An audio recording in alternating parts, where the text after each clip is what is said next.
Hello there, Comic Clan, and welcome to Comics and the Cross, the greatest streamers you have never heard of. We, of course, are back with our podcast. I am one of your hosts, Cross, as always, along with my co-host, who is over to this side today, Nitro. And we are joined by two very special guests right here. We are joined by, of course, Brannon from Brainy Pixel. You may remember if you were here a few weeks ago, he's been on the podcast and probably now has the record for the quickest we've ever had a guest back on the podcast, with literally just a couple of weeks ago having been here. It was that good. And of course we are joined by the man sitting right above me, Ivan from Mercyways Studios, is also here today because they are both doing an amazing joint project that we are going to be talking about today, Chronicles of Faith, David. So gentlemen, say hello to the stream. Hello, Comic Clan. Brandon's back. Hello, everyone. Nice to meet you all, the clan. Yeah, so we're so excited to have you guys on today. So excited to be talking about this amazing comic that's coming out. Man, oh my goodness, like chat is like blowing up already. Yeah. Nitro, I hope you're keeping up with us because I've not been so far. I am. I'm ready to boot Locksteady and Isaac, so we're good to go. Yeah, that sounds about right. And Seal. And Seal. And Seal, of course. That sounds about right. Absolutely. Watch out as well. Seal's got power too. He's a moderator, so he might do something back to you. And there's Isaac, actually, so yeah. But yeah, thank you so much for coming on today, guys. Thank you for coming on and to talk about this. I mean, you guys have been busy promoting this. We talked about this a little bit before we went on stream. Like, you guys have been like non-stop all over the place promoting this comic. How many podcasts is it you said you'd hit? I think I have to do another count, but I think in the past, since February started, I think we've been on 17 or 18 different podcasts. So God has just blessed us with opportunities to talk about this amazing comic, and you know, Yvonne and we're just like, hey, bring them on. Yeah. You know, what's the next one? What's the next one? So we're super excited to talk about it, and we're going to talk about it as much as we can. Nice. So we hope we spread a lot of word. So. Yeah, that's absolutely amazing, and we're glad to have you both on here just to discuss this a little bit more in depth. And thank you both for taking the time to come out here. Ads coming in with that host. Thank you so much, Ads. We appreciate it. And I want to give a special shout out first of all to the Comic Clan just for like last week's stream, for everyone who popped in. It was nuts. Last week's stream popped off. We hit 300 followers here on Twitch. We hit 27 subs, which unlocked a new emote for us, which Nitro's throwing up in the chat. We've got an RIP emote up there for whenever I play games and die, which is almost instantly, for people to throw in chat. I'll just perpetually have that next to my name. So thank you so much for everyone that helped us hit that. Like I did not expect that last week at all. Like I did not expect that amount of love from everyone. Y'all are amazing. Hype train level 2, man. Yeah, we got a hype train going on Twitch and everything about. Just thank you guys. I mean, that's the most love, and most of it comes from the Unashamed Network. Massive shout out to the Unashamed Network, an amazing group of Christian streamers that are here on Twitch who just popped in out of nowhere showing us some love. So thank you so much for that, for popping in and just supporting us. So yeah, I just wanted to get that out there. Let me also as well just do some of our general housekeeping stuff just to get it out the road so we can jump into stuff, and we'll jump into some comic news, and then we'll jump into talking to Brian. To Brannon and Ivan. Exactly. I can't even talk. I can't even understand myself today. That's how bad I'm getting at this. So first of all, right above Brannon over there, Ads coming in with 20 bits. Thank you so much for those bits, Ads. I appreciate it. But right above Brannon over there, you will see our cycling sponsors, and our, of course, general sponsor, Gamer Grind Co., who have been our sponsors from the very beginning.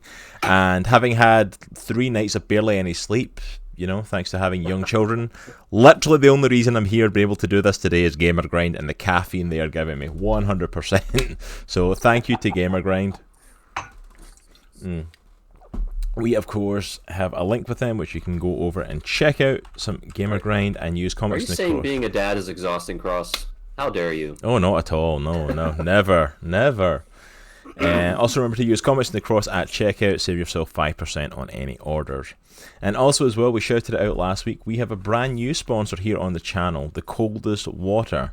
Pitched as the last water bottle you'll ever need, as a attempt to try and help clean up the waste of plastic and fighting wasted plastic that end up in our oceans. It's meant to be a really integral water bottle, keeps your drinks cold for up to 36 plus hours, and is literally pitched as the last water bottle you'll ever need to use, to help try and fight that a cause that we absolutely love, a cause that we absolutely want to get behind. So we also now have a link with them. If you want to click on that link, you can go and get yourself amazing water bottles at various different sizes, ranging all the way from 12-ounce kids all the way up to a gallon. Not to mention as well, they also have a travel mug for any hot drinks that keeps stuff hot up to 10 plus hours. So, and if you click on those links, you pick up anything using those links or using Comics in the Cross for the Gamer Grind checkout, then you also help support the stream as well. And you help kick a little bit of money back to us. Not an amazing amount of money, but it's a little something towards the stream. Yeah. And so anything brought that way, we appreciate it. Rusted, good to see you in the stream, brother. Thank you. All right. Hey, congrats, guys. That's awesome. Picking up a new sponsor. That's pretty cool. Thanks. Yeah. He's going to be calling you guys next week. So. Hey, I'm looking forward to it. Waiting for it. Let me see what else we're going to do. Oh, yeah. Let me do this shout out in case I forget later on as well. Throwing it up in next week. We are back with our Indie Comic Book Club. Nitro and I will be looking at Chew from Image Comics. Let me get these awards right. The Will Eisner Comics Industry Award winner, as well as the Harvey Award winner. Chew is an amazing comic, which I absolutely love the art style. It's just completely different from anything we've done before. I think it was a New York Times bestseller too. If I'm not Yeah. mistaken. I mean, look at that art style. That's so different, so unique. This is diving into something completely kind of crazy and out there. I read issue 1 of it last night just to kind of start getting into it, and it's definitely different from the stuff that we've done before. And this is us definitely starting to get into some of the comics that are a little bit out there with interesting concepts. But I think it's going to be a really fun read.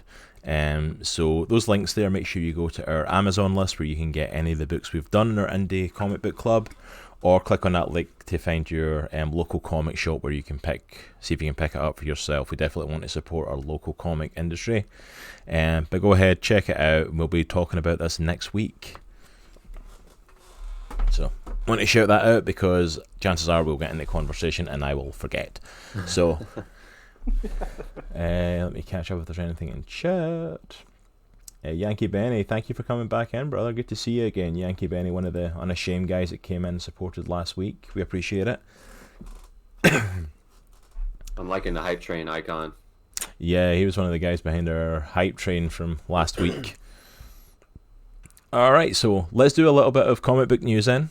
Let's do it. Just to kind of get this rolling. We only have 3 kind of major things that came up this week. Yeah, man, we are you need some cool intro music, like. Yeah. This week in comics news. I was gonna say it was hard enough getting the intro music for like the start of the show, with let alone doing anything else. So maybe we'll reach out to Eric and see if he can do some more stuff for us. Dude, we should. All right, so there was 3 major things. First one, very quick, just to get some thoughts on it. This week it was announced that Marvel has finally regained the rights from Netflix for Jessica Jones and Punisher. So 2 more of the Netflix shows, our characters are coming back to Marvel. This already happened with Daredevil, obviously. We've seen that happen, obviously, with him. Basically, it being announced that he's pretty much in the next Spider-Man movie. Yeah. Even though they didn't technically say who Charlie Cox was playing, like the fact that they've got Charlie Cox, it's like if you've not got him playing Daredevil, like what are you doing with your lives? Yeah. But we've got Jessica Jones and Punisher apparently back as well. So, Interesting. What do we think of this? What do we think of the possibility of those characters coming back and the actors as well? If they brought back Charlie Cox, we may see the same actors being brought in. So I'm interested to see how they do it. Like, I don't think that they're going to do a movie, personally, of Jessica Jones. Maybe Jessica Jones, but I feel like Punisher's had his shot at a couple movies, and he's been in some shows. So I think he's just going to play a supporting character. Now, I think for John Bernthal to continue in the role, it's going to have to be a substantial part. Like, maybe him having a group show with, like, you know, like Spiderman or Ghost Rider or something like that, or Blade even, you know? Yeah. I don't know. I'm still pulling for him. Blade team up. Yeah. I'm still pulling for Punisher to come back. Team up would be super cool. Yeah. Yeah, that'd be a really interesting one doing that. I mean, I'm all for John Bernthal still playing Punisher. Yeah, he was great. I'm all for that. I was a huge fan of his, and I've always thought we should do some sort of like Thunderbolt show with them. Like if you're going like the 2012 like Thunderbolt Ross era of the Thunderbolts, where he got like Agent Venom and Deadpool and Punisher and Ghost Rider and Elektra all together, I always thought that'd be a cool way to use some of these supporting characters that aren't necessarily going to get their own show. My only thing for these two getting used, like I don't see them getting movies. Yeah, I don't either. At least I wouldn't, but I don't know if they're going to get a show though. I don't see them getting any sort of show because I don't see Disney Plus going that dark with their shows. So maybe they will end up getting movies because of that. But anyway, on you go, Ivan. Sorry, I was cutting you off there. No, don't worry. I think Daredevil is the character that actually everyone's love. Like, you can put it in Matt Murdock character in Disney movies, but you can make a Daredevil dark series. It just it can be a lawyer. It just can help superheroes. I love the idea of Heroes for Hire because that comic was really good, and you can have like that team ups. And I think I never see Jessica Jones, Punisher, or Defenders, but I love Daredevil. So I think the idea for that it can be something. I don't know if you put him and he's not Matt Murdock, the internet is just going to burn. Oh yeah, yeah. I mean, he has to be. I mean, like, even if it's just a bit role, like what was it? We've got the She-Hulk TV show coming, and like people were saying that like she's a lawyer. Just have Matt Murdock be the guy on the other side of the courtroom for her. Just in one scene, that's all you need is Charlie Cox standing there as Matt Murdock, and like that's it. You've sold us, you know. I do want to see some banner between Spider-Man, Peter Parker, and Charlie Cox. I want to see that. Oh yeah, absolutely. Actually, I don't know if you. I know you watch it because I'm a fan of the podcast. Do you remember one of the best episodes from Spider-Man, the animated series back in the 90s? Was Daredevil? Yeah, when Daredevil came in, awesome. Absolutely. I want to see that in a movie. I just want to see Spider-Man Ignite because you cannot see that often, and see him. It's just crossing the city with Daredevil. That would be awesome. Well, I was reading. It's an old. I think it's the Mark Miller run on Daredevil, and there's a scene with him and Spidey, I believe, where I believe Daredevil like goes deaf or whatever or something like that, and Spider-Man has to kind of help him with his enhanced senses, like, and then they start fighting. It's just it's really cool. I think it's a really cool concept you could do something with. Yeah, I mean, there's so much you can do with the concept. Rights, no, on you go, Brandon. I think with these rights going back to Marvel, I think it really all comes down to the writing, you know. And I think they could do a movie, they could do a show really easily, but that writing team that was on Daredevil, at least the first 3 seasons, they are the writing team that you want writing Daredevil. You don't want anybody else touching that. Those guys, they nailed it.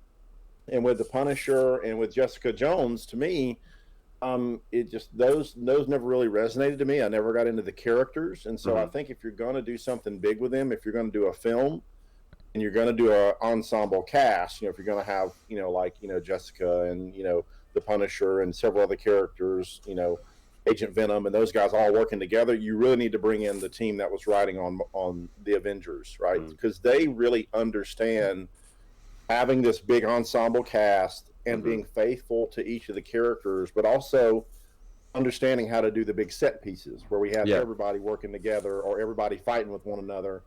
And so you just got to make sure you nail that writing team. And I think if you do that, it really doesn't matter what characters you put in. I think it's going to be amazing. Yeah, because we talked about it before on the stream. Like, when Daredevil came out first, it was amazing. And then it was, what was it, Jessica Jones? Yeah, Jessica Jones. I didn't really connect with that show either, but I feel like it was done very well. And you had Luke Cage, which was done well, as again. And then you had Iron Fist, which we won't talk about. But then you had the Defenders, which when they announced the Defenders, I never grew up reading Defenders, but I knew about the team and stuff like that. And I was hyped because this was one of the first team ups we were going to get, under the Marvel umbrella on Netflix.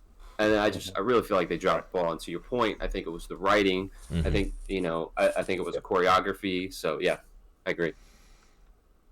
And one of the reasons I think with the issues with Defenders is they didn't have a clear party leader, to use the Dungeons and Dragons term, right? And all these group books, right, and all these team up books, you got to have somebody who's the leader. X-Men, it's Scott Summers, even though we don't know that Cyclops maybe is the best choice. I wouldn't choose him as the party leader, but he is, and so you got to have somebody who's standing out front. With the Avengers, it's Iron Man, and so you got to have a party leader, and they never really did that with Defenders. It was always jumping from character to character and weaving those together, and they did that well, but there wasn't a real thrust that we could get behind and go, yeah, that's what we're going. That's the mission. That's what we're going to go do. So. Yeah, no, definitely.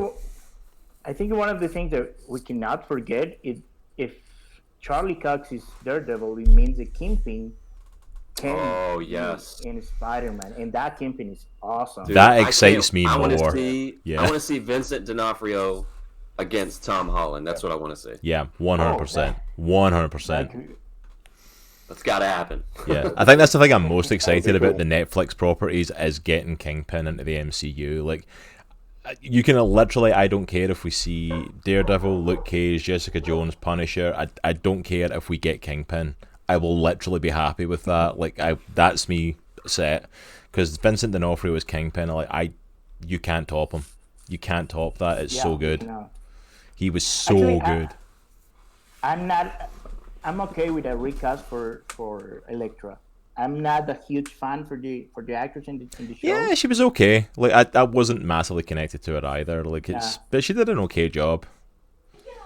But again, I think that goes back to the writing for that character. We've spent so much time getting to know the Kingpin, and who he was before he became Kingpin, and the way they did that, they slowly revealed that in layers, and we didn't really get that with Elektra. She just kind of popped in, and we got a little bit of an insight, but not a whole lot. Yeah, we got a little background, but not much. Yeah, and that's what makes that Kingpin character so just amazing when he's on screen, is that you're feeling and you're understanding everything that's driving that character. Yeah, right? All that pain, all that abuse in his background, all that twisted what it had to have done to his brain to grow up in a situation like that.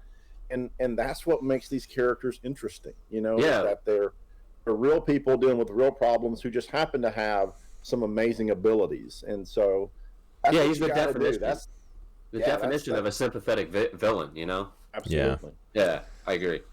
All right, so to jump into our next news point for this week, then we got an interesting piece of casting news for this week, which was interesting because I didn't even realize she was scheduled to show up in the movie. But Sasha Calle has officially been cast as Supergirl for the DCEU and set to make her first appearance in the Flash movie. She's Latin, right? I think so. She's Latin. It's just I don't know. I don't heard the news. Yeah, like it's brunette or black haired. Yeah, it's like she's not really done a lot. She's not. I looked over her IMDb. The thing she's most known for is being in The Young and the Restless. She's done that for about 3 years. Apart from that, it was just like bit roles and shorts and different things like that. So that was her first major thing that she did. So this is so I can't even say like if this is a good choice or not necessarily, because I don't know anything about her and if she can pull off a role like this. I think I'm more shocked at the fact of that we're getting Supergirl in the Flash movie. Yeah. And not Superman. I don't remember them mentioning that at any point that she was going to be appearing in it, and it's like, oh yeah, we've cast Supergirl, and it's like, was she going to be in it? Yeah, and Locke in the chat just catching us up, like, yeah, she is a Latina actress, so the interesting thing they have went against like the grain of the comics of like obviously the white skin, blonde hair, like actually, teen sort of look too, like they've went more Latina with her. It's darker skin, black hair, so it's interesting they've went that route with it as well. Like, okay, we're doing a person of color casting for it. Okay, don't have an issue, just don't know if she's a good actress or not, like in all honesty. Yeah. I don't know. Now I'm wondering if she's going to stay, I don't know, black hair, or she's going to get blonde in the Jessica Alba style in Fantastic Four. She was the most Latin girl, and in Sue Storm it was blue eyes and blonde. I don't know, maybe. Yeah, it's possible they go that route. They could end up keeping her with the dark hair and dark features. It could definitely work like that. It's definitely not obviously classic for the character. The character's always been the blonde-haired teen, you know. But like I've seen people putting pictures up of her like side by side with like Henry Cavill, because obviously they're meant to be cousins in the DCEU now, and it's like I can see it. Like I'm looking at them and I'm like I could say that they were cousins. I could accept that. Like it's like they look like they could be in the same family. Like it's close enough. Sure. Yeah, I think it could work. I just wish that whoever is behind the helm at DC would get it together. You know, I mean, it just seems like whatever is going on over there, it's so divided and so scattered and it's so uncoordinated. Yeah, you know, we've said, Sorry, No. It just drives me crazy because I love the DC books. Those were kind of the first stuff I started reading as a kid. You know, Batman was my introduction into comics, and you could do so many amazing things with that universe, but it's like nobody can figure out what's going on or what the plan is over there. It smacks as being very disorganized. Yeah. Whereas Marvel seems like we've got a direction, we know exactly what we're doing. Everyone's in lockstep. Everybody's moving forward together. Well, and of course there are little dissensions here and there, but for the most part, everybody knows where we're going and what the roadmap is, and everybody's on board. DC is just like. But that's it. I mean, I'm not going to go into too big of a tangent with this because look, we've wasted I don't know how many episodes on tangents for the DCEU and the state that it's in. But like, it's night and day comparing it with what's going on in Marvel. I mean, like literally, like no spoilers for the recent stuff, but like what's going on in WandaVision right now. Jeez. Like all the little intricacies, like you watch episodes and you pick them apart, and I'm like, and you start to get stuff that like is from previous in the MCU, and you're like, was that on purpose? Like, did you say that line specifically on purpose because it now means that, or like, did you come up with that late? It feels like everything is so tightly knit into this one story. Even throwaway stuff, stuff that doesn't even matter. It's still connected. It gets brought back round full circle, and for the DCEU, it's like literally they're like, oh yeah, this Flash, she's going to be in this Flash movie. I'm like, is that still happening? Do we have a writer and a director for that? Last I heard, we were like jumping writers and directors. Like, did we ever confirm who was writing and directing this? And you're casting Supergirl. Like, the last thing I heard about it was we were getting 2 Batmen in it. And I like, yeah. So all right, here's my thought process. And we've talked about it before on the stream, Cross. DC needs a Kevin Feige. And I think what Marvel does very well, besides having Kevin Feige in existence, is I think their top priority is hiring really good directors. And not to say that the directors that are hired, for DC are bad, but that's the priority. Yeah. The director is the priority, and then it's the script, and then it's casting. Yeah. So I think there needs to be a hierarchy of priorities in DC. They need a head. To go up to one person. They need a Kevin Feige that's basically got Kevin Feige's got like the board in his office with all the string, and how everything connects to each other. And I'm like, you don't have someone like that with DC. It's like, I mean, even Locke, and I think there's a board and there's a lot of string, but none of it's connecting in the DC office. Yeah. Nope, not at all. Like strings going down the hallway to the bathroom. Yeah. And even like Locke saying it in chat, and I think it's an okay spoiler to say because the episode's a few weeks old, and if you're not aware this character's in WandaVision, you've not been on the internet, so you're probably not watching our show anyway. Yeah. But they brought back Agent Wu for the show. From Ant-Man and Wasp, and literally just a little thing that he did, like when he first meets Monica Rambeau, is he introduces himself by a trick of hand, by the card trick. Yeah. And literally, it's this throwaway part which you could miss, but it's a callback to Ant-Man and the Wasp when Scott Lang does a card trick to him, and he's like, "How did you do that?"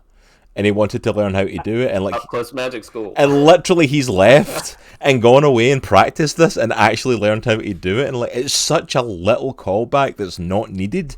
It doesn't add anything to the story. But it's like it just shows how tightly knit, like how of including everything and making it feel like one universe.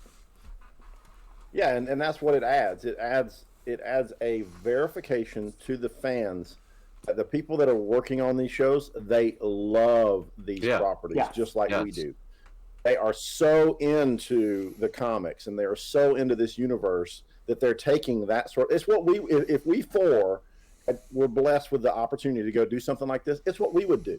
And that's why Marvel is killing it, is because they've got geeks and nerds who love the property working on the movies. That's why it works. And it's hyper organized. But that's the thing as well, is like they've got geeks and nerds working on the movies, but it's not just for geeks and nerds. Like there are people who have never picked up a comic in their life that are so invested in these characters and these movies, and I'm like, that's what you have to do. That's why it's so successful. It's like, you know, the comic book community can't make these movies successful on their own, but you found a way to make them appealing to everybody while still including comic book fans, which is like, I don't know how you pulled that off, but you did. I think Marvel works in the idea that if you're a fan of Marvel, the universe, the MCU, they kind of leave you like traces in just special prices for you. I mean, everyone who saw Endgame and see what happened with Captain America in the battle is just picking up in that hammer. Everyone's remembered that moment in Age of Ultron. Oh yeah. It gives you stuff that if you are invested and see and see all the movies, you're gonna grab all the stuff together. And for us, at least for me, and I know for you too, it's something amazing. It's just for you, the movie is just building about your experience. It's just adding to that experience. Well, yeah, and I feel like they're building over building.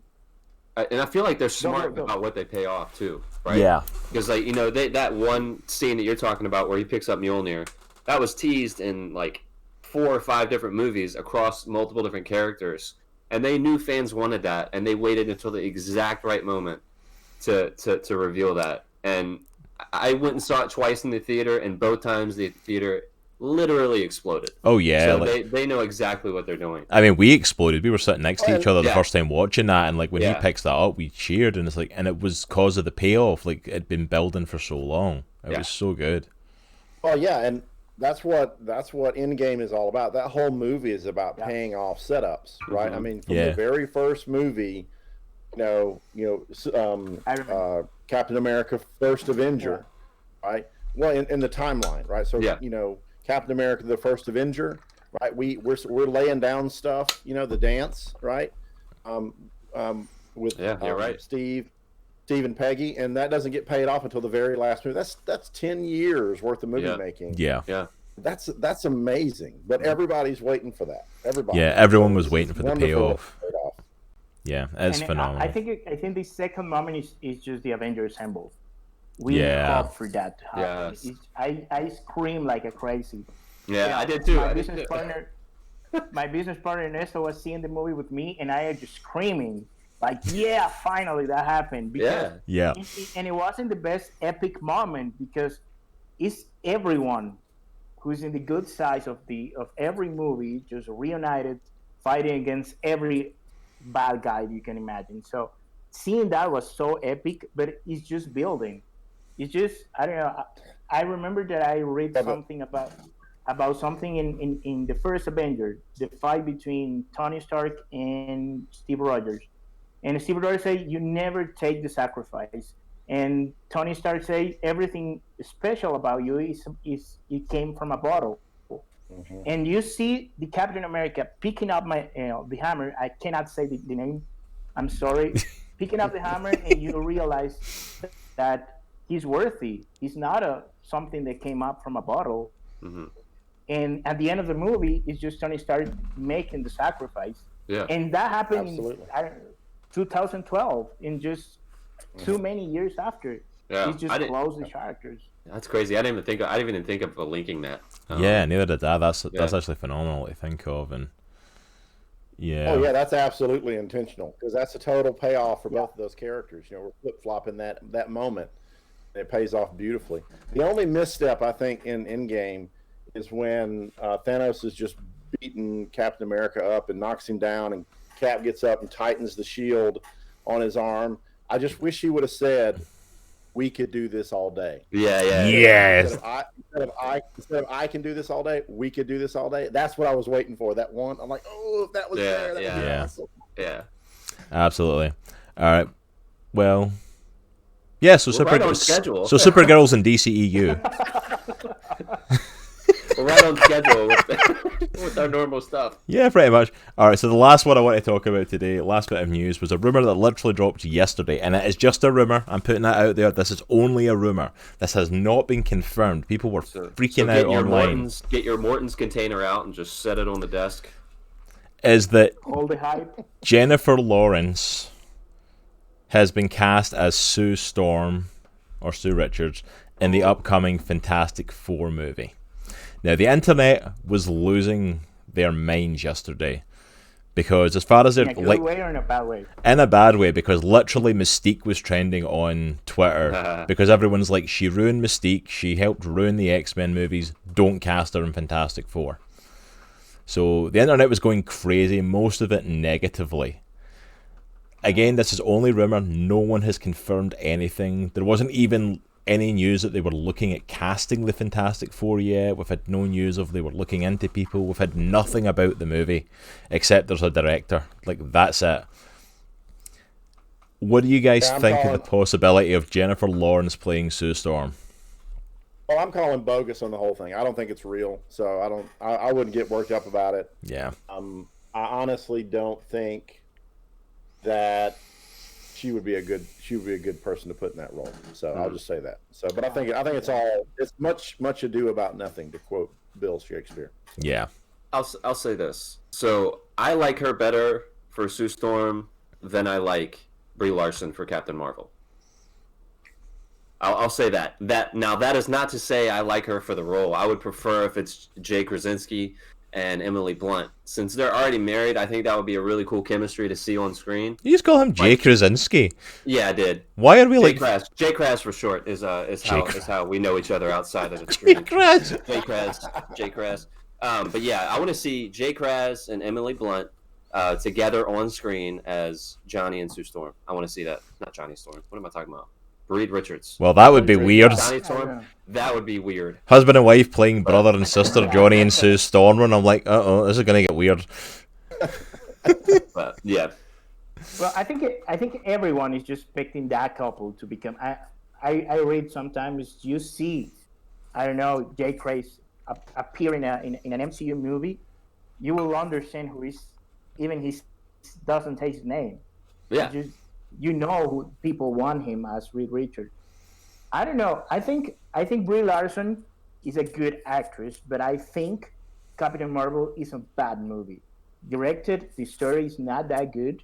I agree. But I agree. If you think the Captain Marvel in Endgame is a completely different character. Mm-hmm. Yeah, absolutely. And I think. Sorry, I didn't mean to cut you off, Ivan. We can give it. I think we can give her the chance to prove it, because I see other movies from her. It's not that bad. Yeah. Yeah. Cross and I went to see Captain Marvel in the theaters, and we walked out and we were like, really? And I agree with you. I don't think it was necessarily all Brie Larson's fault. Oh no, just to put it bluntly. But I feel like she was a big part of it. But yeah, to your point, I think a lot of it was the writing and the directing. I wasn't a fan of the writing of that movie, and like I think a lot of CGI was. I think a lot of the stuff fell apart. The CGI, like in the final fights and stuff, just totally took me out of that movie. And I'm like, come on, you're Disney, you have the money. Please stop. Please spend the money on this. I think the big issue is that there wasn't a real villain in that film. There's not a villain with any sort of threat at all. In that film, so you're never concerned. You're never really invested in her success. Yeah, at least there's not one that they explain, like, because the whole villain's meant to be like the supreme intelligence or like her partner, and I'm like, but you never told us who they were enough to care.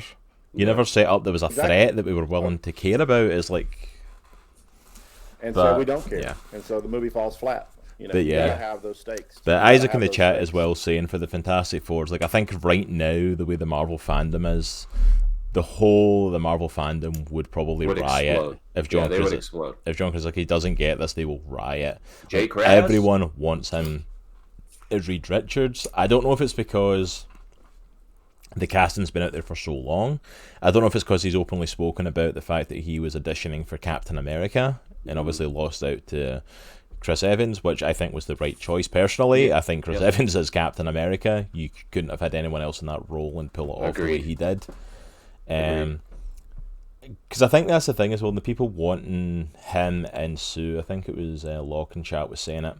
The chemistry between John Krasinski and Emily Blunt, from their real life relationship, obviously, Yep. that you see in films like A Quiet Place, you see the chemistry. You see that there's this definite connection with them. They're able to translate that relationship on screen and have it come across well. Yeah. And that's something that you need for casting the Fantastic Four. Like, we need to believe in the family dynamic for the Fantastic Four to work. We need to believe, because it's Marvel's first family. They have to have these intergalactic, multiversal, time-traveling problems while also still arguing about normal, everyday family stuff. Yeah. And that's a thing that most people can't pull off with the Fantastic Four. That's a thing most writers can't pull off in the Fantastic Four comics. You know, it's like, I'm excited for the Fantastic Four coming to movie. I am not a Fantastic Four comic reader. Most Fantastic Four comics I read lose me. Well, I think that's one of the things that Hickman does very well. Because I started reading his Fantastic Four run, and just the relationship between Reed Richards and Sue is like awesome. Because, you know, Reed Richards has idiosyncrasies that he has to like almost overcome, like, because he's so focused on his work, and he can like basically self-isolate, and he's aware of that. So he tries to work with Sue and tries to find a balance on that, and she gives him the space to do that in the comics. So it's super important. So I think that's something that's important to find for the casting, and I think that's maybe why people have latched on so strongly to the two of them taking on the roles. I don't think Jennifer Lawrence is a bad actress. I think she's good. I do agree with the fans though. Like, I'm not excited to see her taking the role. Because she very much quickly lost interest in playing Mystique. Yeah. And was not a fan of the comic book stuff, the superhero style of stuff. By the end of the X-Men movies, you could see she honestly did not want to be there. Yeah. She honestly did not care. And I think in my head it'd be hard for that to differentiate between the Fox movies and the MCU. It's like, are you just going to come in and just not care again? And if so, why should I care? You know, and I think that's someone that, because of that, is she's just going to carry that negativity from it in the fans' mind, you know. So for that reason, I think, let's not have her taking on Sue Storm. Overall, as an actress, she's great. She pulls off some amazing stuff. She seems like a nice enough person. There's nothing horrible, but I just don't know if she'd be the right person for this role. Yeah, I didn't know there was so much baggage between her and the X-Men. Oh yeah, she hated the X-Men movies. That's why as the X-Men movies went on, like, she hated the prosthetics. That's why Mystique is more and more in her Jennifer Lawrence outfit by the end of them, and like she hated, like, the fact that she came back for Dark Phoenix was a surprise, because I think her contract ended after Apocalypse, and it's like, I'm not sure how much they paid her to come back for Dark Phoenix, but after Apocalypse she was apparently done, and then came back for one more. It's like I think it was $1.50 and a can of soda. I think that's what it was. Stick of bubble gum too. They paid her. Yeah. Oh yeah. They gave her that bonus, stick of bubble gum. Yeah. It feels like that's what she was paid for the amount of freaking acting she actually put into those movies. You know? We're really harsh, guys, on some stuff that we really are passionate about. I just wish Cross would tell us what he really feels. Quit masking. You know? I can't help it. I'm Scottish. This stuff just comes out. I don't have a filter for things like this. Oh man. All right. Just got to tell you, you suck. No, I think I'm a very straight talking person. Sorry, on you go, Ivan. Can be great. I think she can be great in another cast, but not Sue Storm. Yeah, absolutely. Yeah, at first I was like, I don't hate it. But then, you know, I didn't know there was so much baggage between her and, you know, comic book properties. She's definitely not my first choice. So. Yeah. Well, yeah, I don't think she's anyone's first choice right now. I think until there's an official casting announcement, as far as anyone's concerned, John Krasinski and Emily Blunt are getting it. And then, speaking of, like, when do you think that they're going to make an official cast announcement? Oh, I don't think they're going to make it for any time soon. Just because, like, it's Fantastic Four. We've got a logo and we've got a director. We don't even know what year the movie's coming out. You know what I mean? It's like, we don't even know if there's a script, let alone they've started casting it yet. I will say, out of all the properties that are coming out, this is the one that I'm most excited about. But Spider-Man obviously being top, but this one is right next to it. Well, yeah, because like everyone's like, hey, we've seen 3 really bad Fantastic Four movies. Can we see a good one? Can we get a good one, please? Just one. I know. You know? So I'm not as up as you guys on this, but I know they've released all the logos for the next phase. Is there an order yet? Do we know what the order is, or is it still? I don't think there's an order, because I think everything was kind of muddled up when they had to push back their 2020 slate a year. So they've announced like we've got, I think, an order for stuff that's coming out this year, because there's like between the movies and the TV shows, we've got like 6 Marvel properties dropping this year. But beyond 2021, I don't think we've got official release dates or order yet that I know of. Yeah, we have some marketing dates. Oh, sorry. If I was a marketing guy, I would drop it in 2024 because you get a lot of mileage out of Fantastic Four in 2024. Yeah, and you can even have like the 4 in the 2024 part, but coming 2020 and then the 4 from the logo and stuff. Like, yeah, there's a whole marketing thing there if you push that off, and they very well could, because like with so much stuff coming out, like that's all you need to do is say Fantastic Four's coming, and you don't need to mention that for another 2 years in any shape or form. I think to adding what Brandon said, I will skip that in Phase 4 Marvel, because it's Fantastic Four in Phase 4. I think that will be awesome. Yeah, well, and Fantastic Four has always been, it's a futuristic comic, right? Even when it was introduced, it was very much sci-fi, far-flung future, and so 2024. Excuse me, it kind of feels like it's the future, even though it's really not, So that's, if I was a marketing guy, that's when I'd be. There you go. If I had to put Locksteady in chat is saying April 4th of 2024 is a Thursday. Like, there you go. Start of the big movie era in 2024 is a Thursday. Just saying. If that's not a marketing ploy right there, I don't know what is. If I was putting money on it, I called it right here. If I was putting money on it, I would say, because I believe that they want to get Fantastic Four out to everyone sooner rather than later. I would say end of 2022, beginning of 2023, if I had to guess. Yeah, I think that's a good guess, because I know a lot of people were expecting like slight spoilers for this last WandaVision, because everyone was talking about like the aerospace engineer that Monica Rambeau knows. Is it going to be Reed Richards? No, it's not. It's no one introduced Reed Richards with a throwaway. Not only is it not Reed Richards, it's not even a character from the comics. It's no one major at all. It's like it's not in any shape. So because everyone's like, it's Reed Richards. They're introducing Reed Richards, and it's like, no, they literally just introduced a logo. We're not getting Reed Richards that quickly. Yeah. Unless they've somehow planned this for like the last year, like not happening. But Reed Richards is their next, besides Doctor Strange, is their next Tony Stark level character, in my opinion. Like, that's the type of weight he's going to have in the MCU. And that's why I was like, dude, there's no way that they're going to introduce him with a throwaway character line in an awesome, but a Disney Plus show. It's not going to happen. Yeah. But that's the thing as well, because the Fantastic Four coming in, this is literally like... This is Avengers level stuff. This is like your next smartest man in the universe. This is setting up one of the main teams, one of the main group of people we are going to be seeing in the MCU going forward. Bringing in Doctor Doom as well, possibly the next big bad for the whole MCU. One of my favourite villains in the whole of Marvel. Yeah. Bringing in Galactus, bringing in all these things. Like, that's not how you introduce that. There is so much meticulous planning that must be going on around that movie right now that we don't even realise. Yeah, there has to be. There has to be. There has to be. My assumption is they already know who the cast is. They already have at least a high level script. Everything. I have a feeling they already have a director, right? It's just John Watts. He's the guy that's doing he's been doing the Spiderman movies with Tom Holland. Yeah, they announced him, and that's literally all we got was the logo and John Watts directing. That was it. That's literally all they've given us so far. Excuse me. But yeah, so that's it for our comic news. So we are, because I'm literally going to get you like that clip of you doing that, Brannon, just to put over. Dude, you got to do it. That would be awesome.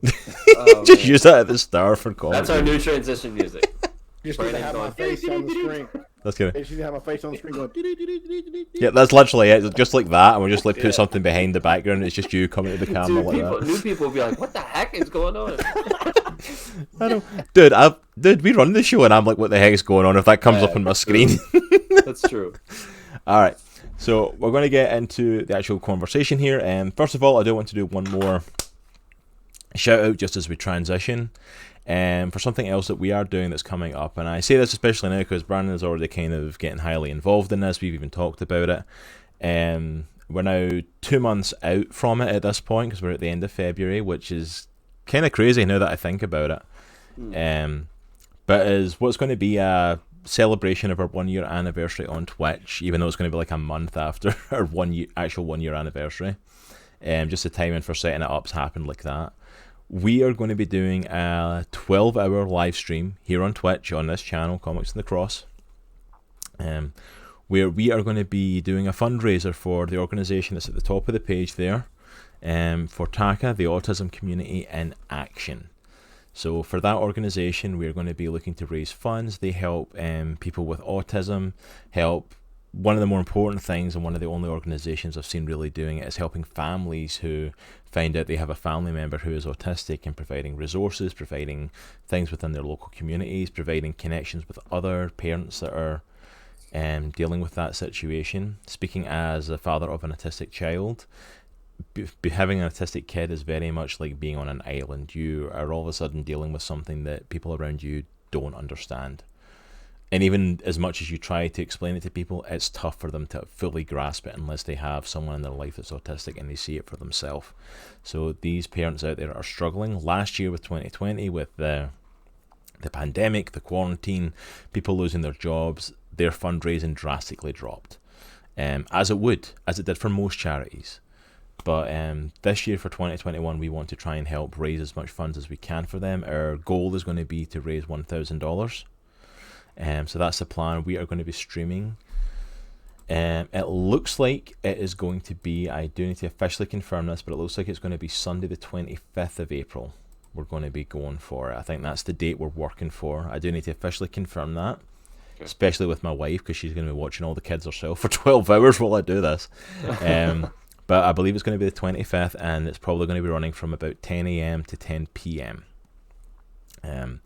So there will be Apex. Yeah, so we're going to be doing stuff like Nitro and I are going to be playing some Apex Legends, which apparently you all have loved watching us getting slaughtered in that game. So we'll be doing a bit of that, and we're going to be doing some community games. I bought the Jackbox Party 3 game so we can play games with the community.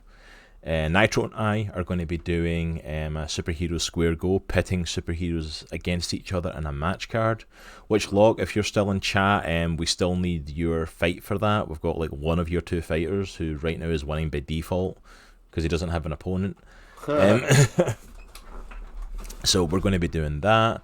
Brannon actually was the one that suggested to us maybe doing a trivia game where we're looking to try and, we've got some friends that are going to be coming on and doing that, so we're going to be doing a bit of trivia, and we're looking for people in the comic clan to submit questions for the trivia, submit questions they put forward to either team that can compete.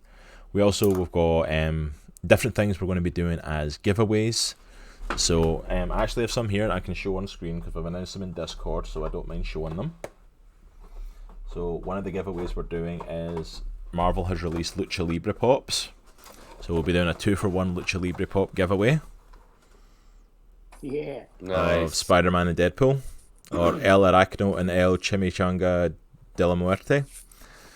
Which I think literally translates to the dead chimichanga, if I'm correct. Yeah, it will be the Dead Reaper of Chimichanga. The Reaper of Chimichanga. That is kind of awesome. We have a very special glow-in-the-dark pop on Iron Man, the I Am Iron Man scene. That's awesome. From Endgame, of him doing the snap with the gauntlet, which is a glow-in-the-dark one. It also comes with a protective case, that one. That is a PX Previews exclusive that we're giving away. Also going to be giving away a Blu-ray of Batman Hush. Oh, I love that. Arguably one of the best Batman stories ever put into animated form, if not the best Batman story, depending on your argument. Like, absolutely, in my opinion, the best Batman are anyway, with the legend that is Jim Lee drawing Jim it. Lee is a beast. We need a that one podcast needs to be. about that. So that's that one needs to be an auction, Cross. You need to have people, saying, hey, I'll pay this much for that, and just auction that baby off. Don't make it a giveaway, because I'd lay down some cash right now for that. Yeah, man. It's like so we've got that as a giveaway. My boy here, Nitro, is going to be doing some awesome stuff as well. He is doing a Spiderman piece that he is currently working on that we'll be doing as an exclusive giveaway. That'll be given in the kind of lower tier of the giveaways, and then in the higher tier, once we get closer to the 1,000, he's actually going to be doing an exclusive piece of your choosing. So if you win that giveaway, then he will do a piece of your choice, and any character, any whatever, all for you. Awesome. So we have a bunch of stuff that we're doing for this. We're going all out for this. I mean, I'm wanting to hit $1,000, but like I'm pushing as hard as we can. Like I want to raise as much money as we possibly can for this. So that's why I'm relying on all of you in the Comic Clan to come along and start tweeting about it, start posting it, start putting it out there, start getting people's attention. We don't have a live link for donations yet. I'm working on that with the charity themselves. Because I reached out to Taka themselves to talk to them, so we will be setting up a charity page on their website. So it's not even like I'm doing it and with one of these websites where we raise funds and the money goes straight to the charity. Literally, there's not even going to be a third party website doing that for us. Like, we are literally giving it straight to the charity. Like, the page is going to be set up on their page, like, linking to their website, and the money going straight to them. So, like, there is none. I am taking none of this money. Nitro's taking none of this money. None of this money is going to Comics in the Cross, and it's not going to any other site. It is literally going to go straight to Taka. So we are pulling out all the stops. I'm calling in any favour of any friend I have that's a streamer here on Twitch, that's a comic book fan, that's an artist or creator that I've met in doing this show in the last year. I am literally calling in every favour I can. Yeah, we are. To pull this off and to make this as big as possible. Like, we are going all out for this. If you want to get some ideas in there or see what's going on, let me put the link up in chat. If you go to our Discord page there, if you click on that link, that'll add you on to the Comics in the Cross Discord page for the Comic Clan. We have a whole section that is literally for the 12-hour charity stream, talking about our schedule, talking about our incentives and giveaways, and talking about stuff of asking you, like, what do you want to see? Like, is this stuff you want to see? Like, like one of the incentives is that we're going to be drinking, like, horrible sodas. If Locke's in chat, he knows what we're talking about. He did it with his channel not too long ago. Where the sodas are like peanut butter and jelly and, like, ranch dressing and bacon and, these horrible sodas where we're doing every $20 raised, Nitro and I are going to do a Bean Boozled. Which, if you don't know, you spin a little thing on a wheel and it gives you a colour of jelly bean, and that jelly bean can either be a really nice flavour or a really horrible flavour. So, like, for literally every $20 we raise, we're going to do a Bean Boozled. So if you can imagine, if we're trying to raise $1,000, that's a lot of Bean Boozleds. So if you like seeing us suffer, this is your chance. This is your chance to make us suffer. And we've got so much other stuff that we're working on. So, like, what do you guys want to see? Let us know. What do you guys want? If you guys aren't going to show up for this, then, we need to change up what we're doing. Because, like, I'm going all out for this, and I need to know that this is something that you guys actually want. Because if you guys don't want the giveaways, I'm keeping this stuff. I don't mind. If you guys if you guys don't want us to do certain things, we won't do it. We'll change it up. I got dibs on the Spiderman. Thanks, Chunk the Hut and the freaking... Oh, you want Batman Hush? Yeah. Alright, people are just calling out stuff they want now. Chunk in the chat is saying, excellent, suffer. Like, thanks, Chunk. Appreciate it, brother. And I'm gonna... Well, I want to underscore what Cross is saying here, folks that are listening and watching. Brainy Pixel's all in. So I've already had a conversation with Cross, and we're going to be providing a whole bunch of prizes for giveaways. We're going to be donating as well, and we're even hopefully coming on the stream. And I think those Christian companies out there, creative companies, Christian podcasts out there, this is a fantastic cause, and this is where we can really be the hands and feet of Christ. And so I encourage you guys and challenge you guys and gals out there. If you love you some Jesus, then help these guys out with this effort. I think it's going to be well worth it. Amen. And we appreciate that. If you need anything too. Yeah, absolutely, Ivan. Absolutely. thank you so much for that. We appreciate it, honestly. And yeah, if you guys have got any ideas or want any input, by all means, reach out to us. We can use all the help we can get on this. It's like we're trying to put everything we can, but this is our first time doing a 12-hour stream. This is our first time doing a charity event like this. Hopefully not the last. Hopefully it'll go well, and this is something we can do, at least on an annual basis. Maybe we can do something like this. But at least for this year, this is a brand new thing, and anything you want to do, let us know.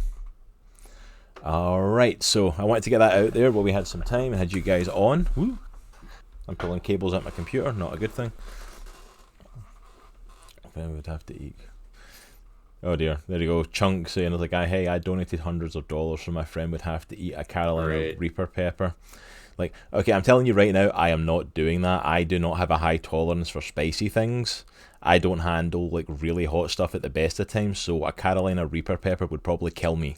So I love spicy food, but when you start to sweat, yeah, that's not fun. So yeah, I'm saying that right now. That one's not happening because like I know my body won't be able to take it. Like when it comes to spicy foods, I'm a wuss.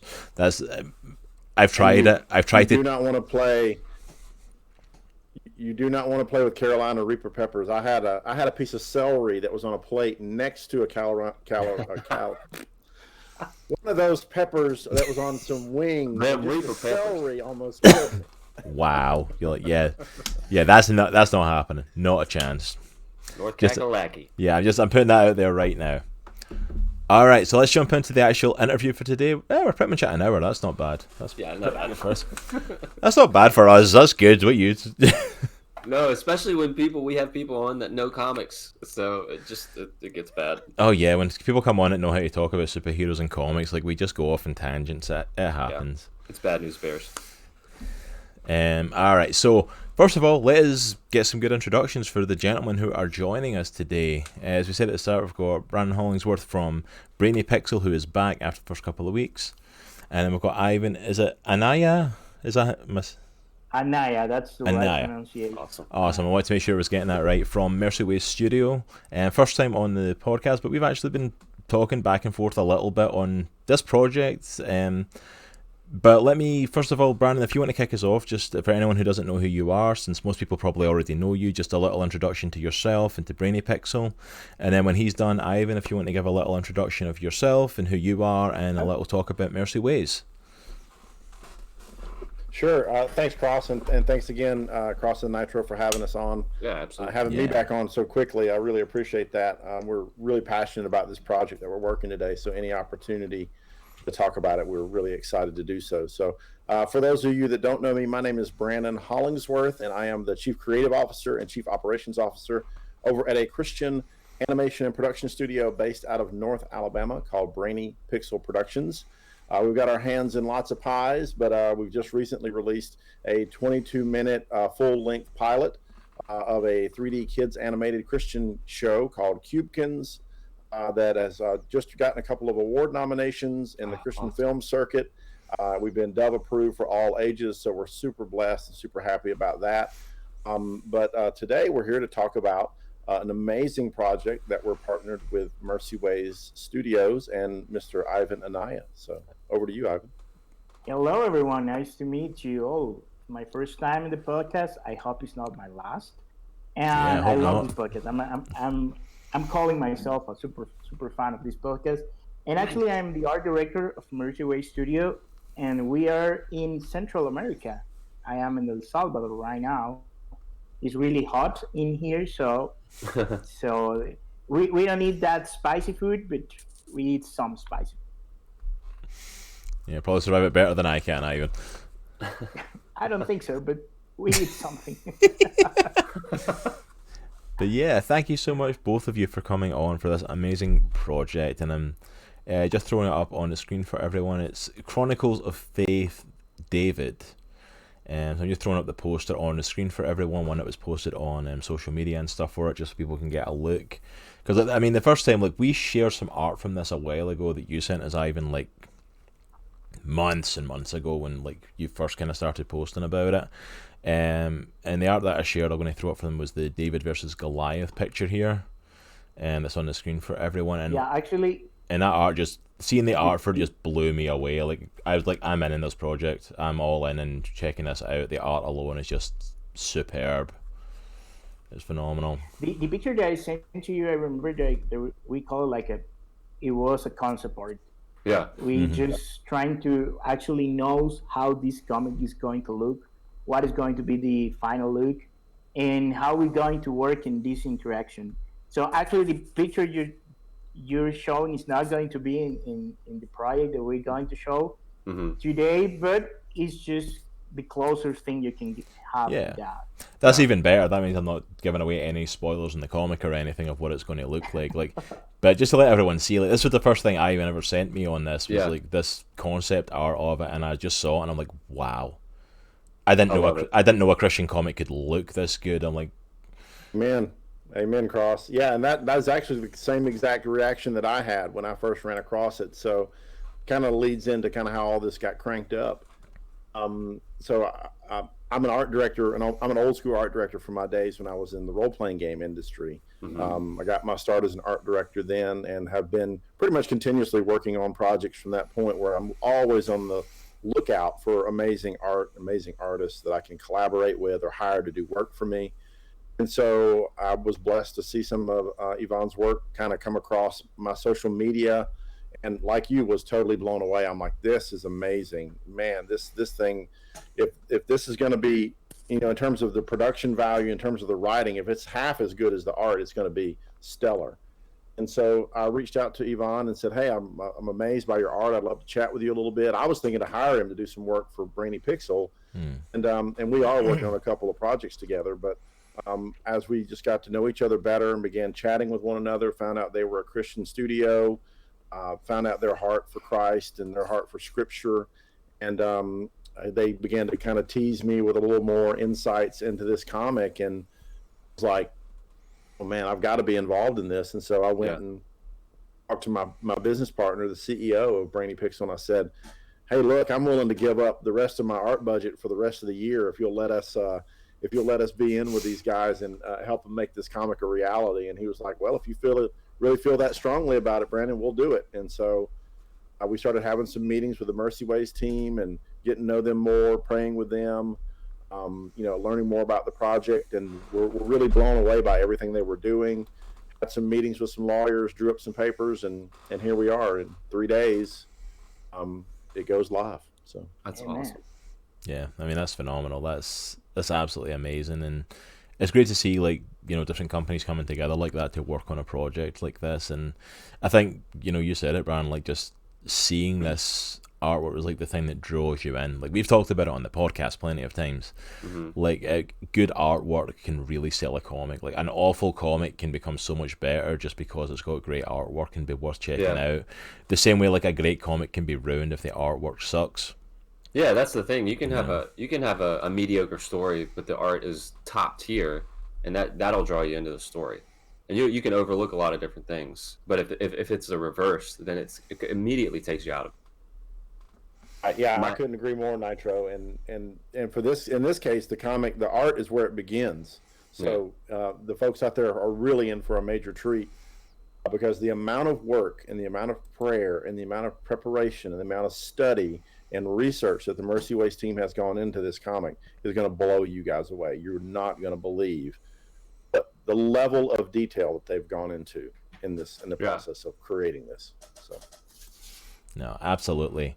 So I think the next thing to kind of asking is, like, why go ahead with this comic? Why make a Christian comic? Because we kind of talked about it beforehand, like, like growing up as a comic book fan and being a Christian, those things didn't meet.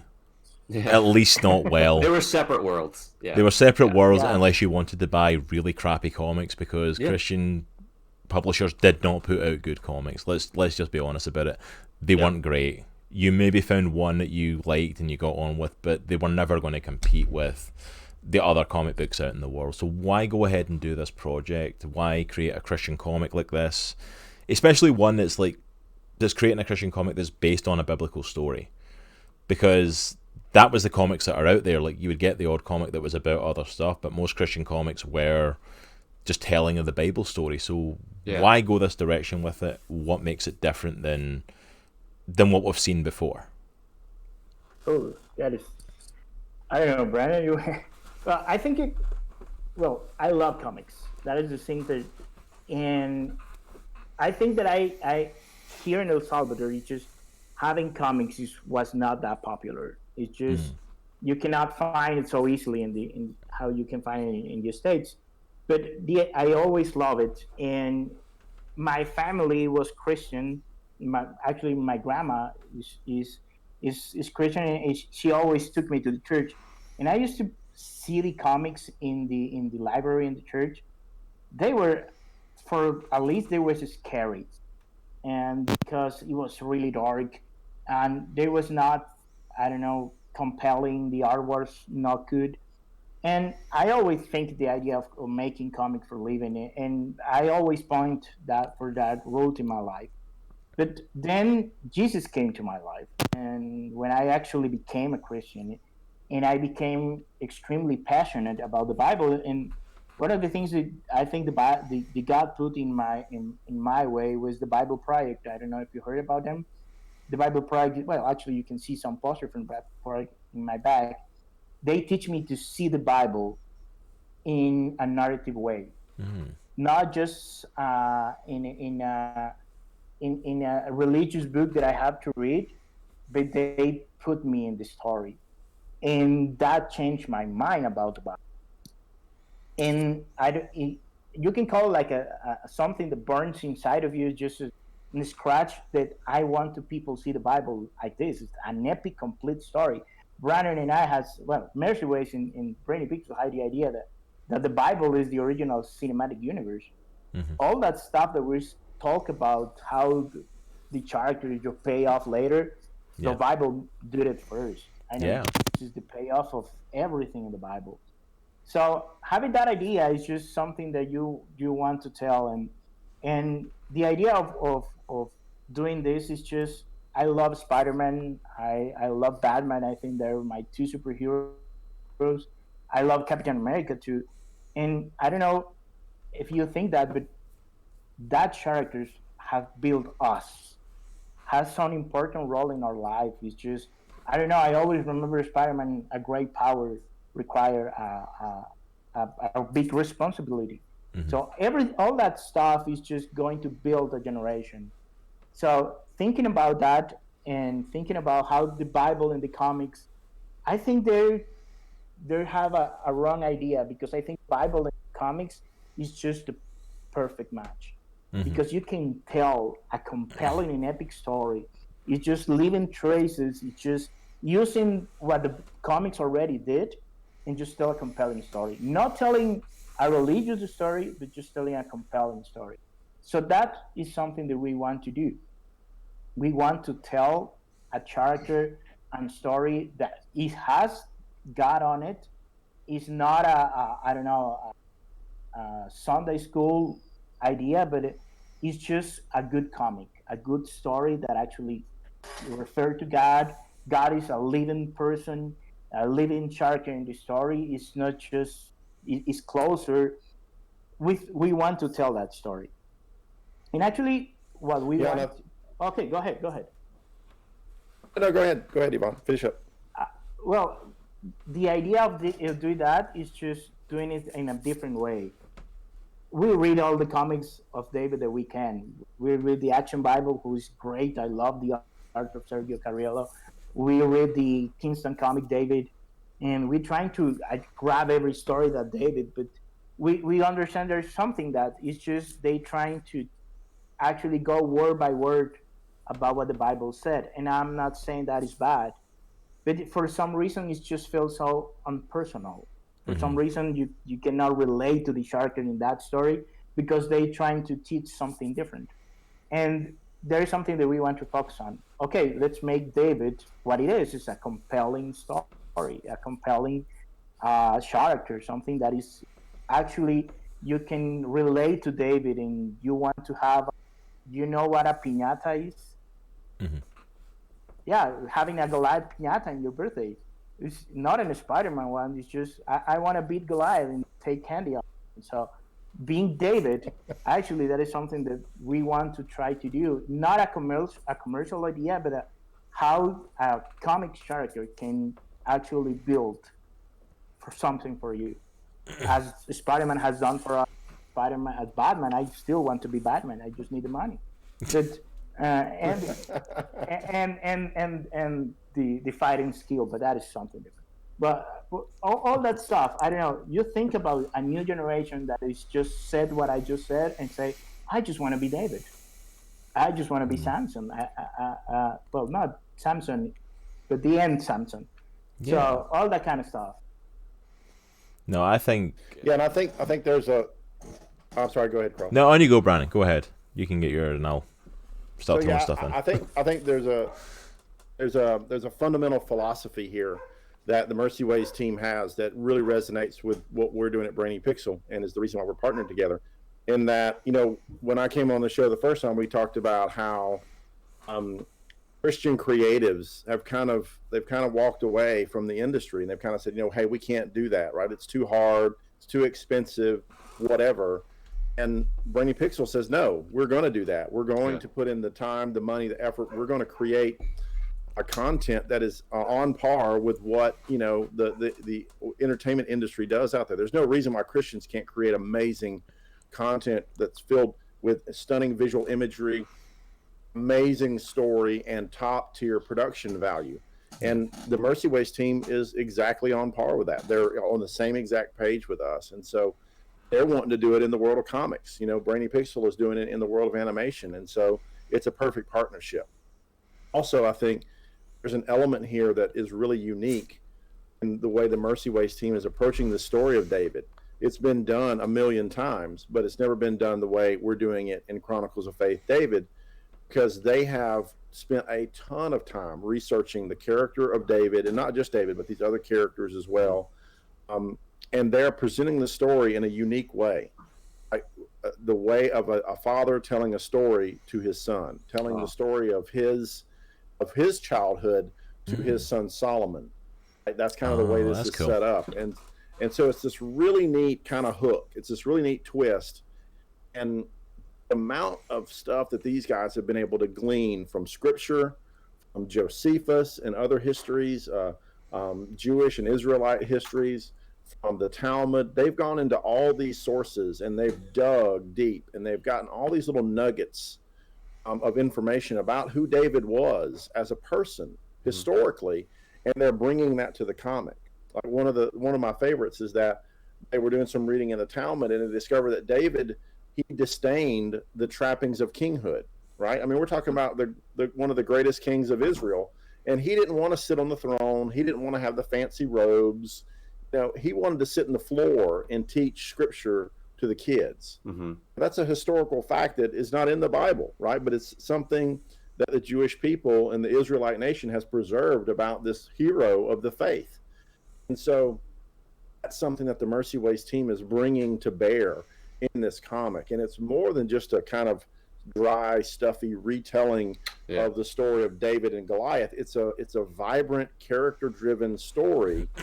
Go back to what we were talking about earlier, how Marvel has been so successful by creating these character-driven stories and setting up real-world stakes. We already know the stakes. We talk about the stakes all the time.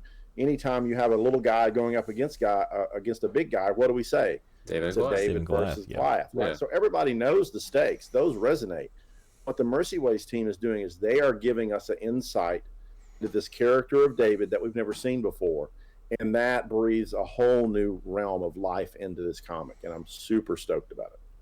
Ivan, you said something earlier that really resonated with me. So you're basically saying, you want to present it, and you want to present the Bible to people in a visual language. And I really like that, because I think, obviously the Bible is a very old document that we still hold to today.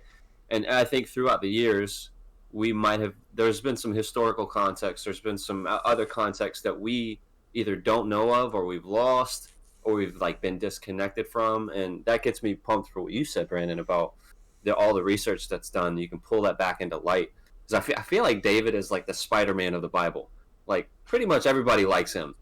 Pretty much everyone can relate to him. he's probably on everyone's top 5 characters of the Bible. You know what I'm saying? Like he's that. So I think it's really cool that you guys are doing this. I mean, some of my favorite teachers, like Bible teachers, are ones that can paint like really detailed visual imagery of what's actually on the page in the Bible. So I think it's awesome. Yeah, and what you're saying, Nitro, it was a fundamental goal of the Mercy Ways team when they started this project a year and a half ago.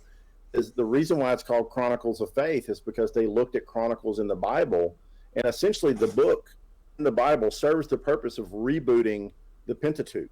The Chronicles is in there because the people of Israel weren't paying attention to the first 5 books anymore. Yeah. And God said, hey, you need to be reminded of these things. And we're going to tell you about these things again through the scripture. And so we're calling it like where the Chronicles essentially is like a reboot of the first 5 books in the Bible. And the Mercy Ways teams with this comic, they want to do that now. They want to have a new reboot using the medium of comics, which is very interactive, which is very visual. It's very involving to inspire a whole new generation to write their own Chronicles of Faith. Yeah, and I think it's a really cool thing, like the way you're talking about the style of getting that across as well. Like, you know, like growing up reading the Bible, that was one of my things that I really struggled with, was connecting with some of these characters, because that's why I'm drawn to comics. Like, I'm drawn to characters, I'm drawn to good stories, I'm drawn to connecting with people. Like, you know, like Nitro said, one of the characters that I connected with growing up was Spiderman. You know, like watching the Spiderman animated series, watching the X-Men animated series was my intro to them, and that led into comics and these amazing characters who I connected with what they were going through. Reading the Bible was always a hard thing to connect initially, because you were reading these stories, especially in the Old Testament. You were, it was a narrative, like point A to point B to point C, and I'm like, I want to know more about the people. Like David, I want to know more about him and his character and who he was, and the same with all of them.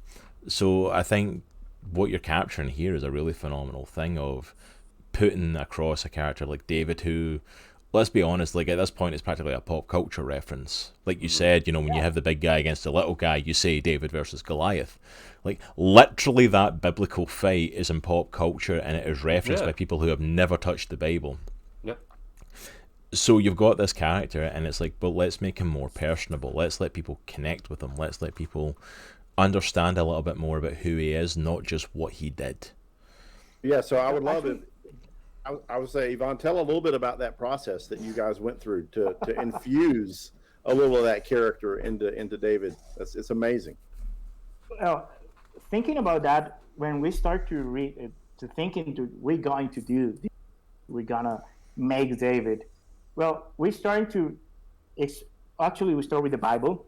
We have we have to read the entire book of Samuel, the entire book of Chronicles. We're gonna go deep into the Psalms because we want to know the heart of David, and you can know it in the Psalms. And we go to all the Bible stuff and Josephus, you know. But the team and I has as homework, every time you read David, think about one of your favorite characters and what character came to mind.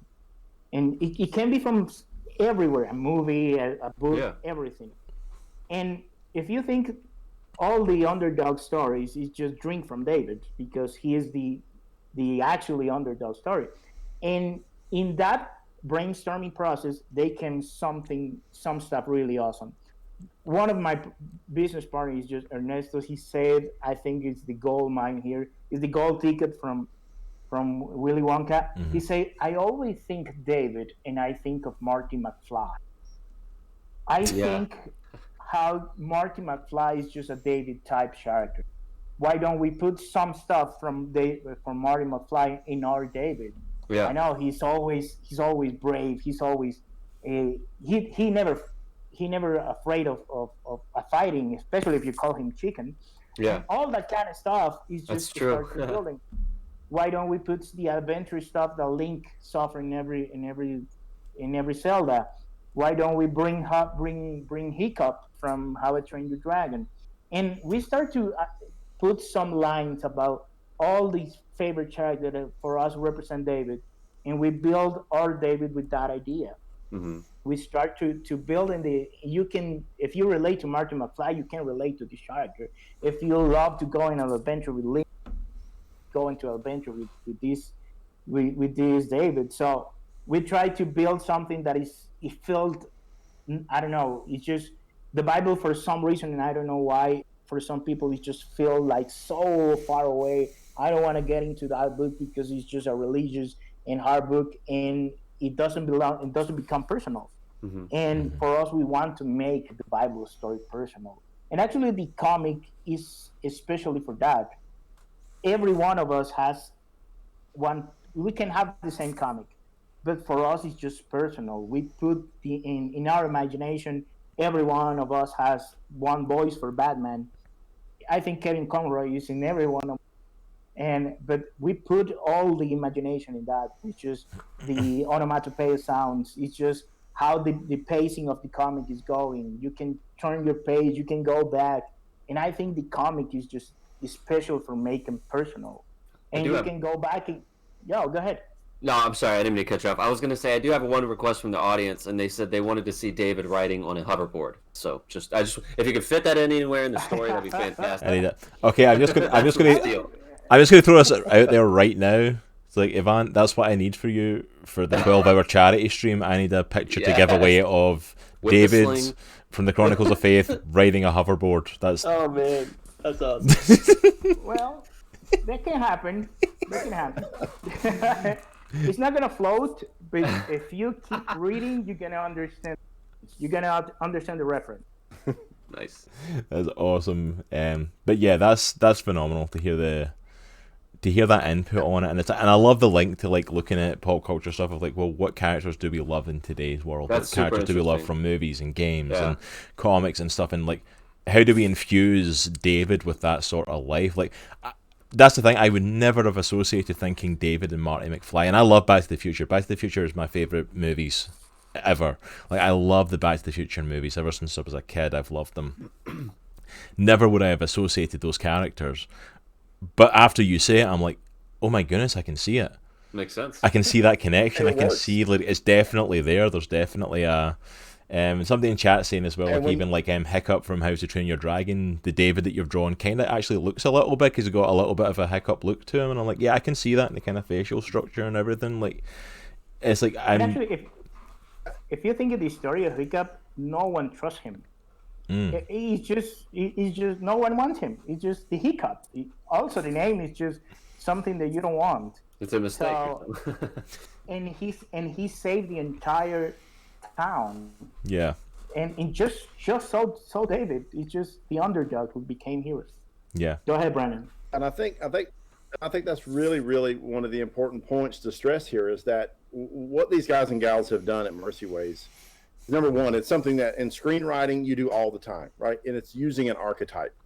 Yeah. All these characters, right? The Hiccups, the Lynx, the Marty McFlys, they're all the underdog hero as an archetype. That's what they are. Mm-hmm. And so you take the foundation of Scripture, you add in the reality of historical research, right?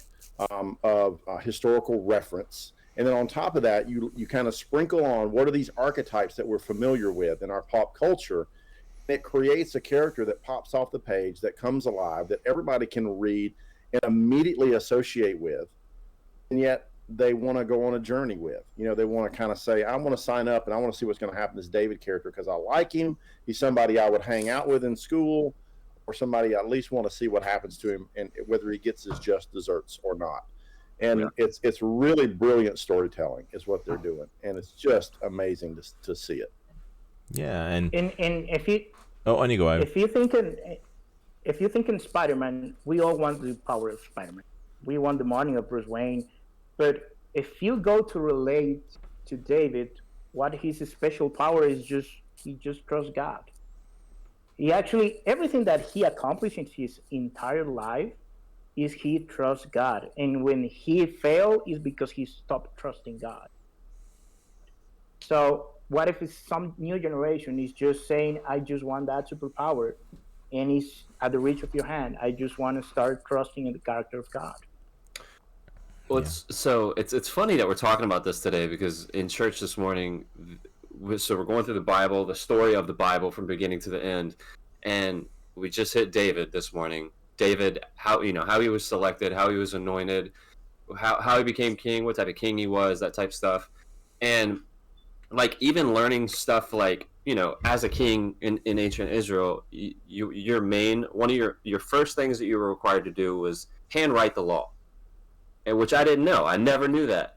So that puts a new spin on when you come to the Psalms and you see just it's littered with I love your law, I love your precepts, that type of stuff. Because I always wondered, I'm like, this dude's like obsessed with this stuff, but he set his mind to that at the beginning, and it's just cool seeing a new dimension brought to the character, and that explains so much. So I'm excited. Yeah, and you're gonna actually go ahead, Ivan. Go ahead. Go ahead.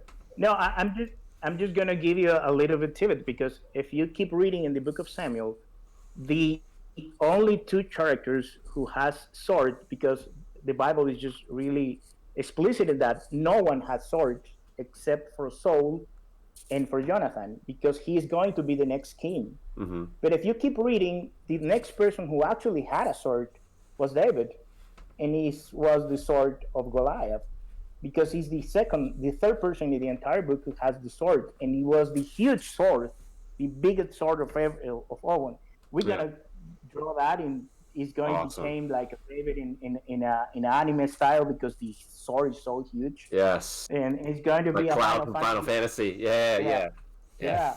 But all that kind of stuff is just going to build for that, and the Bible is just giving you all that divots, and how you're going to see. Oh, you know what?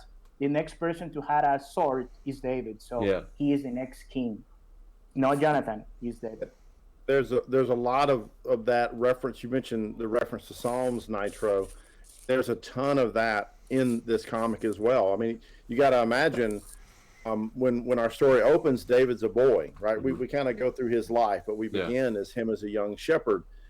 And he, as we all know, he was a musician, which means by default you're a bit of a poet. And he had a love of the written word. He had a love of the spoken and of the sung word. He had a love of the Spirit of God. And one of the amazing things that the Mercy Ways team has done is they've come up with a way to depict this love of the Psalms, almost this inspiration of the Holy Spirit in a visual way. And it happens in the midst of the moment in the comic. You're reading along, and then bam, something happens, and you just kind of taken aback for a moment, and you kind of have to just look at this panel and you catch your breath. Because number one, it's stunning and it's beautiful, but also you know immediately what's going on. It's like the Word of God is swirling all around this character, and it's like he's in the midst of God's will, you know, at that moment, or he's seeking God's direction, you know, and it's just visually stunning. But as a believer, it is so inspiring, and it makes me want to love the Word even more. I think that goes right back to your point about David. He loved the word because, you know, he hand wrote it, right? And you got to love something to hand write it when it's that long. So one of the things that attracts me to David the most is like, I feel like him as a person and his relationship with God. I feel like that's one of the most personal relationships with God that's ever depicted in the Bible. Like, ever. I mean, besides obviously the disciples and stuff like that when Jesus actually came to earth, but you know, like it felt very real. Like it felt like he was in a relationship with another person, and it, you know, you could tell that he loved them, and it was super intense. You know, the Psalms 51 when he repents for everything that he did, you know, with Bathsheba and her husband and all that stuff. Like him just pouring out his heart in that psalm, it's really cool. So yeah. Well, actually, now that you mention it, and I think Cross is just ask us was what is going to make these comics different is because we're not going to wash away that, especially the mistakes that David has made. We're not going to wash away because that mistake is just actually tell more about God than everything else. It's just the redeem that David suffered. Not suffer, but that David has is just tell that God is merciful. So we want to share that because we call it is just an arc because David was at the peak of his life, and in one bad decision, he's just after saying I love your word, I love your law, he just breaks 7 of the 10 principal commandments. Yeah. In one decision, in 1 year, he was especially over for that. So we don't want to do that, because that's gonna make David more human, and it's gonna be more relatable, and it's gonna show how God is a merciful and graceful God. Absolutely, and I think that's. And on you go, Bran.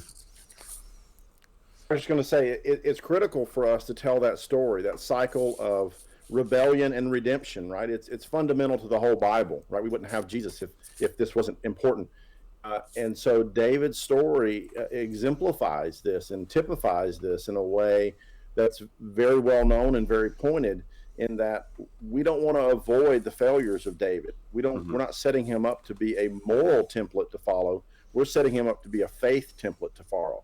We want to inspire a new generation to love God so much that when they fail, they'll humble themselves and repent and come before him. And so we want that to be the model that we inspire our sons and daughters moving forward to have, not necessarily, just look after superheroes with superpowers. The superpower of repentance. Yeah, we want to show that. I want that power. Yeah, and I think that's the thing, is like David's life is so important to include that stuff. It's so important to include his failures and the things that he got wrong. And obviously, the stuff with Bathsheba was the kind of the pinnacle of the biggest mistake he made. But I think it's important for us to see that, especially just as normal, everyday human beings, to see this was a man that God had called out from a young age to be the next king. This is a guy that God had empowered to slay Goliath. This is a guy who God had said was a man after his own heart, who had done all these amazing things in the name of God, had written these psalms, had these things of worship and praise, was leading the nation. And a man that's in such good standing with God can still fall and stumble. He wasn't perfect. He wasn't infallible. He wasn't this image to look up to, because that's meant to be Jesus. We're meant to look up to him. He is the perfect, infallible picture of what we're aspiring to, not David.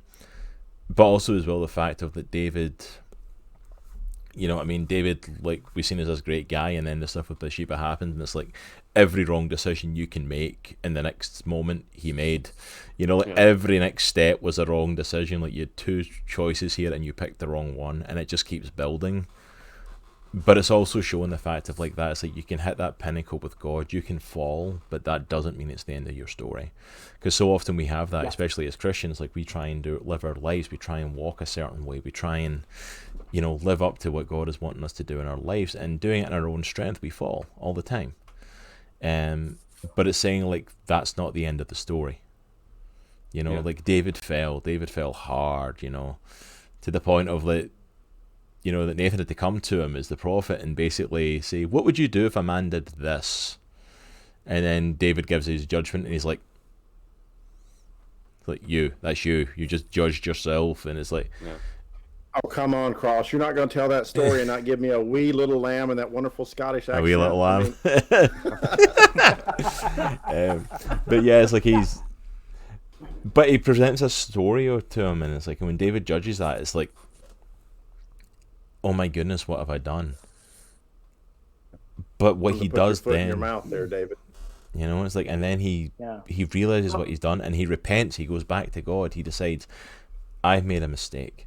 And it's like that, realizing that it's the low point he has gotten to. It's like it's like he was an adulterer. He had set up to get the woman's husband, killed. He had done all these horrible things, and it ended up costing him his first child with her as well. It's like, who ended up dying, and all these things happened, and he didn't have to stay in that low point. And it's important, I think, to realize that, because we've all gone through those hard times, we've all gone through those rough points, to realize like you can be a great Christian and you can still fall and stumble, and it's okay. And you can fall and stumble and be stuck in this horrible place, and you need to be able to realize like this isn't the end of your story. We all have those moments, and we can get up again. Yeah, that's one of the primary messages in the whole of Scripture, right? It happens over and over and over again. And one of our hopes and prayers is with this series is that we're going to start with Chronicles of Faith, David. Then maybe the next one is Chronicles of Faith, Samson, right? Or Chronicles of Faith, Judas, right? all of these amazing people, heroes of the faith in Scripture, have done this. And of course, ultimately, the culmination of the story is Chronicles of Faith, Jesus, right? We'll be able to tell all these stories with this series, and we're even brainstorming about, hey, when that's done, when we're old and gray, then we can start telling Chronicles of Faith, Dietrich Bonhoeffer, like Chronicles of Faith, Martin Luther King Jr., Chronicles of Faith, Lottie Moon. I mean, all these amazing people in history, extra biblical, who have also done these amazing things because of their faith in God. They have written their own Chronicles of Faith, and again, is to inspire the readers of this comic to write their own Chronicle of Faith.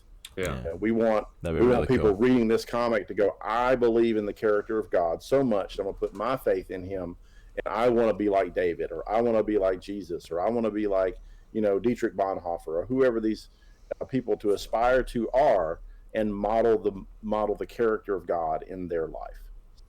Yeah, that'd be awesome. Actually, if you think that it came from the Bible, it became actually so deep. But if you remember in Spiderman, when he find the symbiote, he just have the black suit, and he started to acting so weird. Not in the movie way, but he stopped to being the Spider-Man that we know, and we want that Spider-Man to be redeemed. And the comics is been working in these ideas for a long time, but for some reason, if you think it is from the Bible, you're not relate, and I don't know why. But I will love that idea to change. This maybe became so heavy, but you're open to hear that story from Peter Parker. Why don't you will be open to hear that story from David? That is not the David because he made a bad decision. Just like Peter Parker made a bad decision, he just let himself be seduced by the symbiote, and he's just started to be something different. And I think that is a parallelism with the story of David. A character everyone loves, everyone actually think that is the right hero, but he falls. And you actually, if I happened to me when he actually gets rid of the symbiote, I just feel so good that he actually is back to the Spider-Man that I know. And we think that people have the same feeling with David. This is the David that I know, but I can be that David. In this research, we actually learn about, we read a book that is so heavy that is called Biblical Narrative, and teach you how the Bible used the character, because the Bible used the character, I don't know if you noticed, but not many characters have a physical description. David's soul is one, but the physical description is because the idea of you become that character, because you can be that character. The Bible, you start reading the Bible start reading you. You start wondering, I act like this person. I may be like this person. So we want to put David in that idea too. We put the physical in the art, but you can be related to the character. I think that's awesome. I think one of the cool things, and I think it's especially evident in Psalms, is, when David's talking to God, when he's pouring his heart out to God, like, he's brutally honest. And, like, sometimes he comes across as, like, slightly bipolar. Because, like, one verse, he's, like, almost railing against God, and then the next verse, he's like, I love you, I love your word. And it's like, that is real. Like, that's how it is. And it's cool to see that, depicted, like, even, like, we think of Old Testament as separate and all that stuff, like, that happened in the Old Testament. Like, people had real relationships with the loving God, and they were kind of, it went both ways, you know what I'm saying? So. No, absolutely. If you think it, every Christian, is just happened for that time. You just, one time you say, God, you're good, and the next week you're praying and say, God, where are you? And I David, because David is just not shying. He's just not hiding nothing. He's just being, like you say, brutally honest. And it's showing the type of communication, like that, how open we can be with God. Like, you don't have to be formal thee and thous when you come to God. That's it's a relationship. You could talk to him like, he's there, No, absolutely. Well, I think what you're kind of talking about, Nitro, here is that Psalms, in a way, are a glimpse into, give it a modern corollary, it would be like if we got a peek into David's journal. Yep. Yes. Right.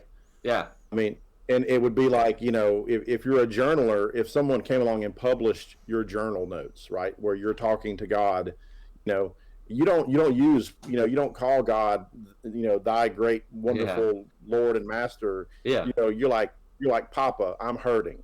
Yes. I'm sad. I need you close to me. Right. I mean, it's so intimate and it's so real and so raw. And that's the relationship that we can have with Jesus as believers. We can have that communication with the God that created everything, right? And that's what's so, to go back to one of Yvonne's points earlier, why people avoid the Bible is because deep down, I think they know that that's who they're interacting with, is this sovereign, powerful, mighty, just, holy creator that made everything by just speaking. That's scary. Yeah, but it's also enthralling when you realize that there's a way we can approach him through the veil of Christ's salvation, through redemption, where we don't have to worry about being judged. We can just worry about growing closer to him. Yeah. And that is the key. If we could just get people to understand that God's not up there ready to throw a lightning bolt at you, right? No. He wants to be as close to you as David was to him. Mm-hmm. And he wants that intimate Papa relationship where we can crawl up in his lap and yes, we may have to admit we did some things wrong, but he's going to forgive us and love us, right? Mm-hmm. And he already has. And that's what's mind-blowing. There's a passage in the Bible when David just did one of these mistakes and he say God give him 3 options. I don't remember quite well, but one was, I'm going to be in you and going to make a mess and destroy everything. But the answer of David is, I prefer to be in the hands of a merciful God who's going to be angry for a moment, but he's going to pass, that being the anger of man that I have no idea. And he trusts God completely. He's just, I know you're angry, I deserve it, but I know you love me. So whatever is going to happen to me is not going to kill me. He's just going to make me better. So that kind of trust is something that we want to portray in this comic. Yeah. It's not that easy because he's gonna feel preachy, but we hope he's gonna feel teachy. We don't want to be preachy. We just gonna want to tell the story. We want you to relate to David. We don't want to say point B, this is what David happened. No, but we're gonna tell the story. I think you've got a good balance to be able to do that though, because if you are making David such a personable character, even talking about the way you're portraying him, I just kept getting flashes of stories of Stan Lee talking about Marvel and why he did things at Marvel. Mm-hmm. Just the fact of you said the whole point of David in this comic is you want people to be able to see themselves as David. Yeah. I mean, that's literally what Stan Lee said about Spider-Man, and it's even referenced in Into the Spider-Verse. The whole point of the mask is that anybody can see themselves as Spider-Man. Anyone can be Spider-Man. It's the whole point of creating these characters the way he did was so anyone could relate to them, and even keeping them infallible, but still trying to do the right thing. It's right into why Marvel did things at the time Marvel first came along. DC had the Justice Society, and there were all these bigger than life, massive characters like Superman, Batman, these big characters that were infallible. They did nothing wrong. They were always the good guy. And then Stan Lee created these characters along with, the various other creators, and, they had flaws. We talked about the Fantastic Four earlier. The Fantastic Four were the first characters of the new era when Marvel really kicked off, and it was this team of superheroes who were always doing the right thing, but wait a minute, they get in arguments, they fight over things. Yeah. Spider-Man's just a kid. Yeah. He's just a kid with normal everyday problems while trying to be a suit. It's all of a sudden these characters became not beacons to look up to, but someone I could do that. Mm-hmm. And I think from what you're saying anyway, you've definitely captured both aspects of that, and made it relatable and personal in this way. People can look at it and say I could see myself in that situation, while also flipping it and saying we're also trying to teach what the Bible says on this situation too, which I think it's a really hard balance to do. It's a really hard balance, and I commend you for even attempting it. It's trying to get something that's really personable and really relates to people while also teaching them that has the potential to go off in any sort of direction and be completely horribly done. But if it's pulled off, it's going to be phenomenal. Mm-hmm. You know, it's like, and most people are too scared to even try. So the fact that that's even the direction you've attempted is amazing. You know, yeah, it's and that really is the goal. And I think the only reason we're sitting here talking to you today is because this Mercy Ways team has bathed every step of this process in prayer. You know, I mean, literally, like, you know, they had homework assignments where it's like, hey, go sketch these pages and also read these verses.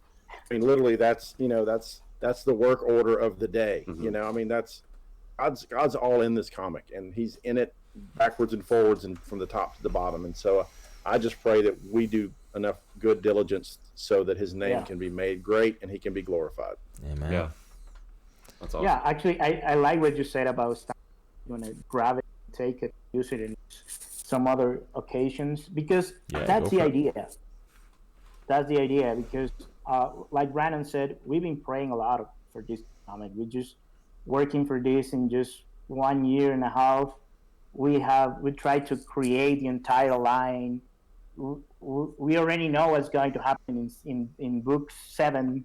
That is not even written in us. It's not even drawn, but we know what's going to happen. Mm-hmm. We know what part of the story is going to be. We just launched the idea of what the Bible, the volume 1, the first 5 comics, from what verse to what verse we're going to tell, and what in between the story is going to happen. So it was a hard work, and like you said, I don't know if it's just we hope it's just bravery and humbleness at the same time, and we're trying to make it good. We hope and we pray that this is the result of a good idea and not a total disaster, because now we're gonna grab Brainy Pixels into the hole. But we're trying to do something. We don't trying to reinvent the rule. We don't trying to reinvent the rounded stuff. I don't know how to call it right now. The wheel. Thank you. But we're trying to make a good story. We're actually trying to make a good story, and we're trying to make this character compelling. The idea of making a character compelling is just you can be related. I can be David in any situation in my life. But hey, Yvonne, next Friday we do have a meeting on reinventing the wheel. Just so you know, just want to let you know. Okay. Yes, apparently makes a hex wheel. Yeah, the plans are for a hoverboard, I believe. Yeah.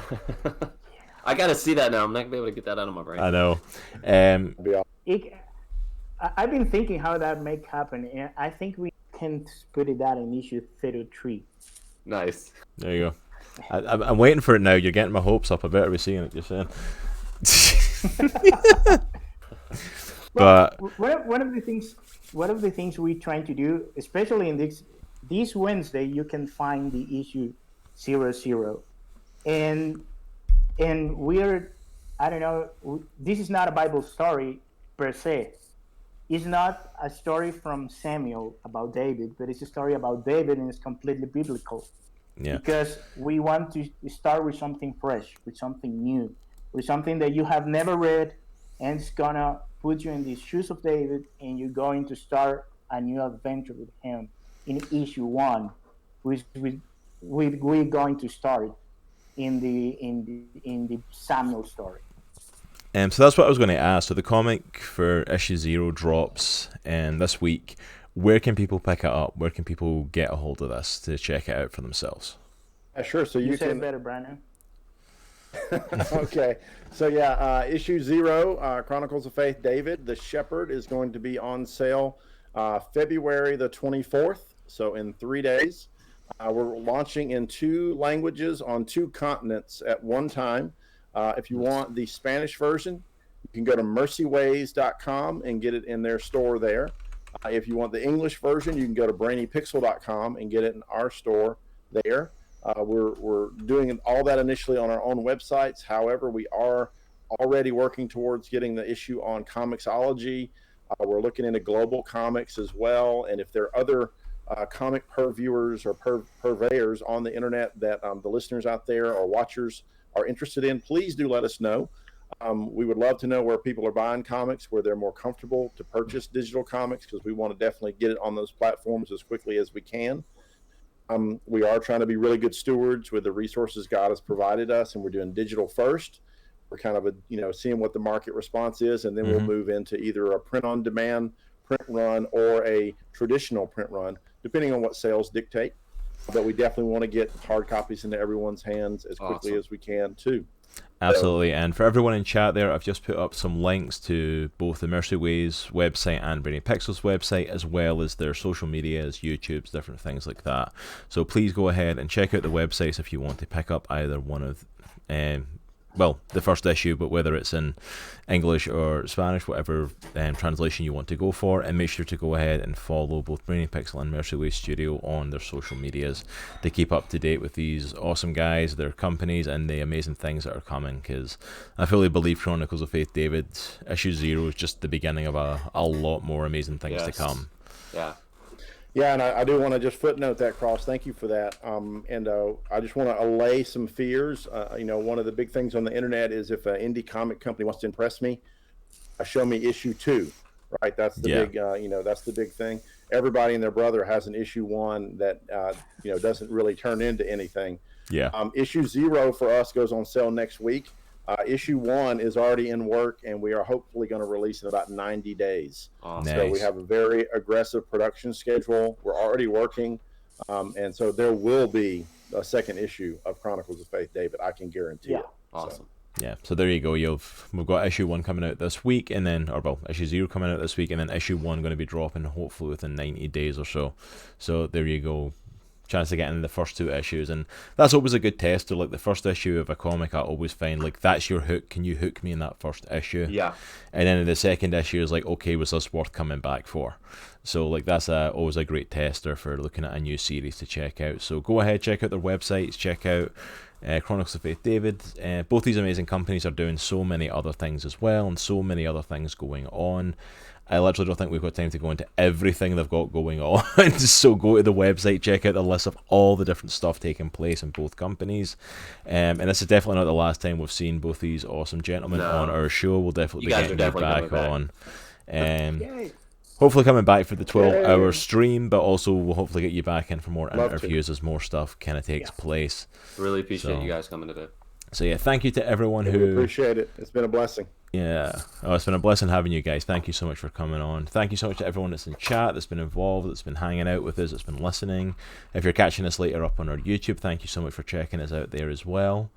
So we are pretty much done. Let me head over to Twitch and see who we can drop a raid on.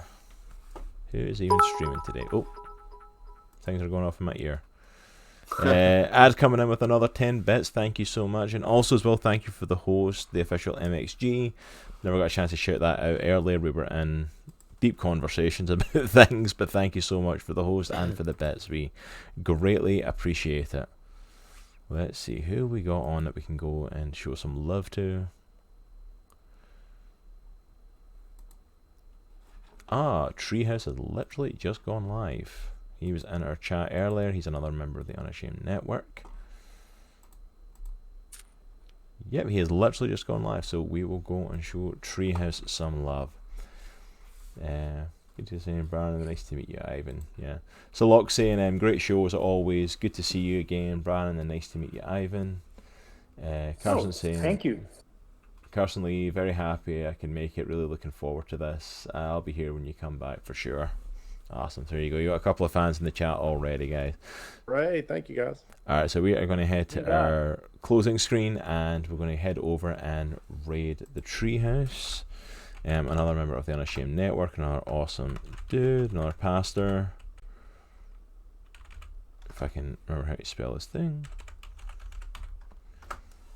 That's one of the things about doing stuff like raids and that is like I always have to learn how to spell, and I suck at spelling. Yeah, I get it close enough to where spell check can maybe get it. It gives me at least a choice between 5 words, and then I'm good. Yeah, Twitch really needs a spell check. Okay, we're reading over there. So you all have an absolutely amazing day. Give Treehouse some Thanks, love, everybody. drop him some follows, and we'll see you all. I will be back tomorrow night at 9 o'clock for Monday Night Crossplay. We'll see you all then, and we'll be back again next week. Take care.